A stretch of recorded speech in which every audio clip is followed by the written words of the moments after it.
What's up internet, Victor with Phone Arena here with a question for you. Have you ever wished for a device that looks and works like those devices you see in the sci-fi movies like Star Trek? Today we have one for you. This right here is the Samsung Gear Fit. Samsung's new wearable. It's a crossover between a fitness tracker and a smartwatch, and it looks like it was taken from a sci-fi movie, doesn't it? Has this neat construction with a curved display and a color display at that, a touch screen that you can use like on a smartphone, and a lot more features of a fitness tracker. So what's it all about? Let's find out. The Gear Fit has the looks of a Star Trek gadget with a curved display and a compact minimalist body. It's more of a bracelet than a smartwatch, and at times you simply forget you have it on. It's simply that airy, weighing less than an ounce. While the Gear Fit has a decidedly inconspicuous feel, its looks are nothing but conspicuous. We've worn the Pebble for months and we've tried the Galaxy Gear for a few days, but none of them has gotten even close to the oohs and ahs the Gear Fit gets when you wear it. The actual build of the device consists of fairly mundane materials. It's mostly plastic with a silver outline that you might mistake for metal. It's not, it's just plastic with a chrome finish. And it's all very tightly put together. The Fit is also dust and water resistant, capable of surviving in 3 feet deep water for as long as 30 minutes. And yes, you won't need to worry about it getting wet in the rain either. The Gear Fit timepiece is easily detachable from its band, and that means you can easily change those bands. The Fit arrives with a sporty rubbery black band in the box, but you can buy more separately from Samsung. It offers a gray, blue, green, orange and red colors. No other custom bands are available at start, but we would not be surprised to see other companies offering custom bands for this modern bracelet in the near future. The most fascinating part of the Gear Fit is the curved display with its peculiar long rectangular form, giving the whole device its distinct bracelet-styled look. We're looking at a Super AMOLED touchscreen measuring just 1.84 inches in diagonal with a resolution of 432 by 128 pixels. Not super high-res, but more than enough for users to read even smaller text on the display. The screen itself looks gorgeous. A showcase of what AMOLED technology is capable of with great contrast, deep blacks, rich and saturated eye-popping colors. Typically for AMOLED, viewing angles are also great, and the picture doesn't lose its vibrancy even if you glance at the screen from an extremely narrow angle.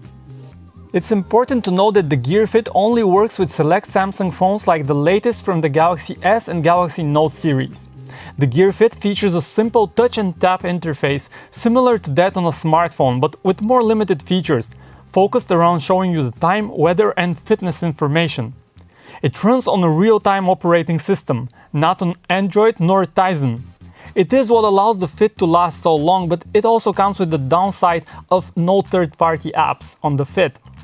The interface is easy to grasp and to look at. It supports both landscape and portrait orientation for the display. You have some customization options on the Fit, but the rest require Samsung's official Gear Fit Manager application that you download for free from the Samsung App Store. This app is where you first pair the Fit to your phone via Bluetooth 4.0, and you need it if you want to load up custom wallpapers, watch faces, or to just rearrange the icons on the bracelet. You unlock this bracelet by either pressing on the single physical key on its side or by raising your hand towards your eyes, just as you do with a traditional watch. It works okay most of the time, but there is a slight delay until the screen turns on. At times though, the screen just refuses to turn on and you have to repeat the gesture over and over again, something that can get embarrassingly weird or funny in public. Once unlocked, you have the main screen with 4 additional menu pages where all the functions on the Gear Fit are. First, notifications. The Gear Fit might not support third-party apps, but it shows you notifications from all kinds of different apps, from native email to calendar, Facebook, Viber and more. It would vibrate and light up when you receive a call or a text message. You can reject calls and send a predefined text reply straight from the Fit, while text messages and emails appear in their entirety and also have the reply option. Notifications from third-party apps like Facebook happen in a very similar manner, but you can just read them. You cannot reply to them straight from the Gear Fit. The Gear Fit is more than just a beautiful curved screen that you can wear on your wrist though. It has aspirations as a fitness tracker with a step counter or pedometer, a heart rate monitor and exercise tracker. The step counter is a must-have feature for any fitness tracking gadget, but on the Fit you have to explicitly turn it on, which is weird, and it tracks steps less accurately than dedicated fitness trackers.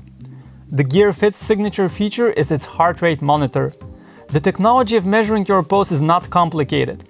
A sensor beams infrared light onto the veins of your forearm and calculates reflections to come up with a pulse reading.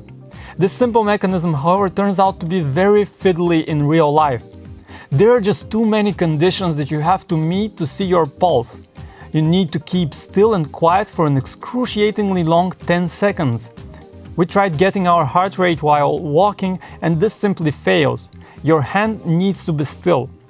Moreover, the readings are not always accurate. We measured our pulse after a basketball game and got wildly different readings. 110 beats per minute first and 55 beats per minute a minute later. With all this in mind, the whole idea of a heart rate monitor on the Fit becomes moot.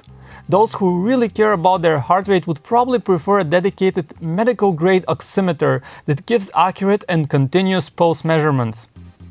You can also track your runs, cycling or hiking with the Fit, but this feature requires you to have it connected to a phone for location. That's not really convenient for, say, runners who would prefer not to have a big phone dangling in their pocket while they run. If you don't mind this though, it works okay. The Gear Fit also has a fairly unique coaching mode where the bracelet tells you whether you need to speed up, slow down, or keep your pace during exercise, depending on your heart rate. Sounds neat, but given the mixed results we got with the heart rate sensor alone, we wonder how accurate this advice really is. We tried running with the coach setting the tempo, and a bit frustratingly it told us to slow down after a couple of minutes of turtle-paced running. The Gear Fit can also keep track of your sleep, but like all previous features, you have to manually start the sleeping mode every time you go to bed. We just wish the bracelet would automatically detect when we go to sleep, but alas, it's not doing that. Sleep mode doesn't do much at the moment. It does not integrate with S-Health and it only shows you the percentage of motionless hours during your sleep.